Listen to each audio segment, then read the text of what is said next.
So, in full disclosure, I know the edge struggle firsthand. Let me tell y'all, when I was pregnant with Twyla, right, I had all the hair, all the body, all the shine. Actually, my hair was the only beautiful thing on me at the time. I was a very ugly person, but that's a story for another day. But let me tell you, I struggled when Twyla left my body. So did my edges. And when you combine that with that hormonal crash of, you know, postpartum stuff, I wept when I realized that I could do nothing about the fact that I was out here looking like a Cabbage Patch Kid. It was bad. In the arms of the edgeless, far away from here. And truth be told, there was actually one thing that I wish I knew then that I know now, that if I did, I probably wouldn't have lost all of my edges, and I'm gonna share that with you later on in this video, so stay tuned. Hey y'all, Tanika here, back with another video for you guys. So this one comes highly requested, and thank you guys so much for sending me your suggestions. And a quick shout out to everybody who actually showed up last week for my Lockiversary soiree that I threw with Really Raven and Green Thoughts. It went so awesomely. I had such a great time. So thank you guys so much for coming to that. There are actually 2 people who won stuff. They won some impressed nails, and I have your nails here and I'm ready to give them to y'all, but you got to send me your information. So I'm gonna leave your names somewhere on here. As a friendly reminder, please reach out to me either on Instagram, yeah, that's the best way to find me. And DM me a message. And if you don't have Instagram, let me know in the comment section and I will find a way to get to you guys so that you can get your gifts. Alright, so back to this video. Today's video is going to be about getting your edges back. Alright? We are always, it's like the holy grail, especially I feel like for women of color, women with natural hair. We are always trying to make sure that we are not without edges, you know? You don't want to be without food, you don't want to be without water, you don't want to be without lights, and you don't want to be without edges, you feel me? So in this video, I'm going to share with you 5 things that you can do to keep your edges intact. Alright, let's go ahead and get into these 5 tips. Alright, so first, moisturize your edges. We all know, or should know by now, that dry hair equals brittle hair equals breakage. We want none of those things, right? So, the best way to avoid having no edges or having your edges get dry, brittle, and break off is to keep them moisturized. Now that doesn't mean that you have to be walking around with your edges, you know, looking like you just doused your head in Soul Glow. No. Like literally it's as simple as just applying some water and then applying an oil. So I'm gonna tell you guys what I do, okay? It's like super simple, super easy. Y'all know by now I'm lazy. I'm a very lazy Sisterlocked person. So this is gonna be very simple, okay? You ready? Okay. When I'm in the shower, I don't wet my entire head. I just take my hands and run them under the shower, and then I do one of these numbers right here to just get my edges, right? Just get my edges. And then when I get out of the shower with my edges still damp, I apply this Jamaican mango lime Jamaican castor oil. Jamaican black castor oil, this stuff right here. If it's not focusing, I'm sorry. I will put this in the description box below where you can find it. It's reasonably priced and it lasts forever. I've had this now for over a year and a half. And I still haven't even gotten to the halfway point. This is where I've reached on it, like right here, of the whole bottle. See? Look at that. So there's still a whole bunch left in here. So this probably will not, this probably won't be finished for quite some time.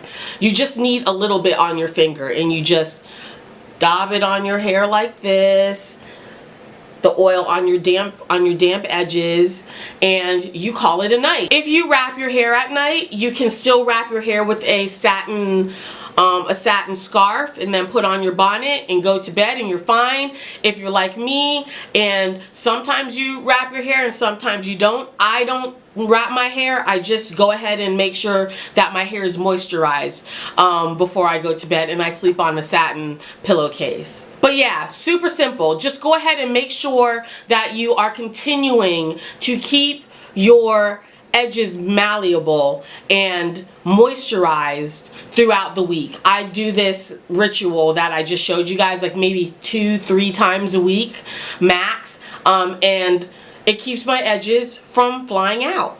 Alright, so next up, make sure that you are avoiding getting soap in your edges when you are doing your your skincare routines every day. You want to make sure that you're not washing your edges every day, because soap usually dries out your skin, which means it's going to dry out your hair too. It's going to dry out the scalp underneath your edges. You don't want that. You want to maintain that moisture. So my suggestion is, when you are washing your face, make sure that your edges are covered, not just your hair, but your actual edges. Make sure that everything that you're getting is your face. And if say you are wearing makeup and you make sure to blend your foundation or whatever into your edges, when you wash your face, use your shampoo instead of your face wash, which is probably even hella more drying. Use your shampoo to get that stuff out of your edges, and then go through and do that moisturizing trick that I just showed you in the last tip. So make sure that they're damp, make sure that they're clean, and then throw in the oil so that they stay moisturized. Another way to keep your edges intact is avoid updos for at least a week after retightening. I know that seems like it's a little bit extreme, but I swear to you it is not. After you get your hair retightened, no matter how loosely or how many rotations your consultant is not doing, your hair has still just been manipulated, and the last thing you want to do is further piss it off by pulling up on your roots and pulling in on your roots and doing all of that stuff with your hair. Just leave it. Just let it breathe. Let it have a moment. Let it be big mad if it needs to, and just leave your hair alone for at least a week. Like, just let it lay down. If you wrap your hair or whatever, do that, but try your very best to not disrupt your edges. In fact, I think that this is a great tip for just your hair in general. Like, just leave it alone after it's you just got it retightened and somebody just spent an hour and a half to 2 hours doing all of this stuff in your hair. Leave it alone for a bit. Just leave it. Number 4, make sure that you're avoiding friction against your edges at all costs, whether that be with your bonnet at night. You know, they have those no slip bonnets that a lot of people love to use because they don't come off at night. And if you're a disrespectful sleeper and you do the most, like you're doing interpretive dance on your mattress in your sleep and you're worried about your bonnet flying off, use a silk scarf to tie down your edges and have a silk pillowcase as a backup. But I have found that actually I have one. Hold on one second. Un momento, por favor. These type of bonnets that have this number on them, that stay very snug on your head, these are edge terrorists, okay? They do nothing but seek and destroy, in my very humble opinion. They are, I don't even think it's made of the same material as the actual bonnet. So like it kind of has like a stockinette stitch. If you knit, you know what that means. It's the same knit that t-shirts usually have. So like your hair can get caught in between those ridges. This is bad news bears. So if you're going to use a bonnet that's a non-slip like this, be sure to have a scarf to wrap up your edges at night. That way, you know, if this is not rubbing up against your edges and causing little by little by little causing breakage on your edges, because that's not sexy. And finally, mind your health, okay? I know this, you know, you probably hear this all the time. Probably just about everybody on YouTube has mentioned this at some point, you know, make sure that you're drinking lots of water, blah, blah, blah. But no, seriously, beyond that, like, mind your health. Like, mind what's going on with you. Yes, make sure that you're drinking water, but also, if you're losing your edges, if you're losing hair, there's a possibility that your body is trying to tell you that you're lacking something, right? So, are you pregnant? You know, are you losing your edges because you don't have enough vitamins in your body? Are you taking your folic acid? Are you taking all that stuff you're supposed to be taking? Women who have already had a baby. Remember at the beginning of this, I told you that there was something I did not do that I should have? I didn't continue to take my prenatal vitamins after I had Twyla. And a lot of people don't take their prenatal vitamins after they have their kid because they say prenatal, not postnatal.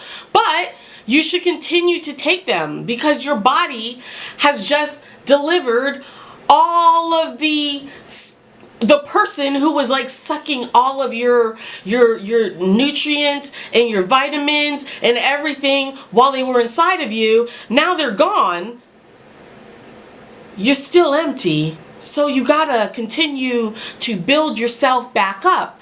And that's sometimes how women lose their hair after they have their kids, and I didn't know that. So I was just out here just, oh my gosh, like literally I vowed to not have any more children after that, which is why we only have one. Well, I mean, that's one of many reasons, but yeah, I was absolutely horrified about going bald after I had Twyla. So yeah, after you have your kid, continue to take your prenatal vitamins. Vitamin D deficiency is a thing that happens to women who aren't pregnant, never been pregnant, especially if you're a woman of color. You know, all of this melanin here, you know, as magical as it is, it also is a natural barrier for the sun. Doesn't mean you're not supposed to use sunscreen, but it's a barrier for the sun, which means, and the sun's got vitamin D, which means we don't always get all the vitamin D we're supposed to. So if you live somewhere up north, like Kentucky, or New York, or Chicago, or Alaska, chances are you're vitamin D deficient. That will cause your hair to break off. Listen to your body. Thyroids. Thyroids also play a key role in growth and hormones and things of that nature. If your thyroids are off or you're taking medication, that can also cause your hair to fall off. So listen to your body, talk to your physician, and make sure that your health is where it needs to be. And if it's not, take the necessary steps to make sure that you're taking care of you. I have a bonus for you guys.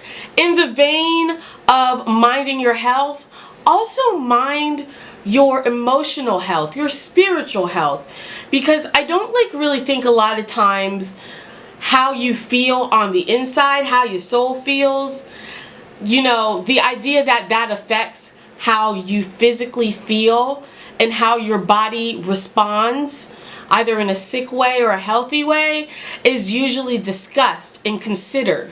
So make sure that you are taking care of your soul. Make sure you're taking care of your insides, your emotions, and your vibe, and you're protecting your vibe, you're protecting your spirit, and you're protecting your welfare, your mental health, okay? Be kind to people, okay? Be kind. It's hard out here as it is. Just something to consider. Please be kind to yourself and others. Not only for the sake of the people around you, but for your edges as well, okay? Alright y'all, that's it for today's video. Thank you so much for joining. I hope this video helped someone. If it did, please don't forget to thumbs this video up. Leave a comment below. Tell me if you guys have any tips about how you keep your edges flourishing, and ask any questions that you might have. Thanks again so much for joining, and I'll see you in the next video. Until then, may the fierce be with you.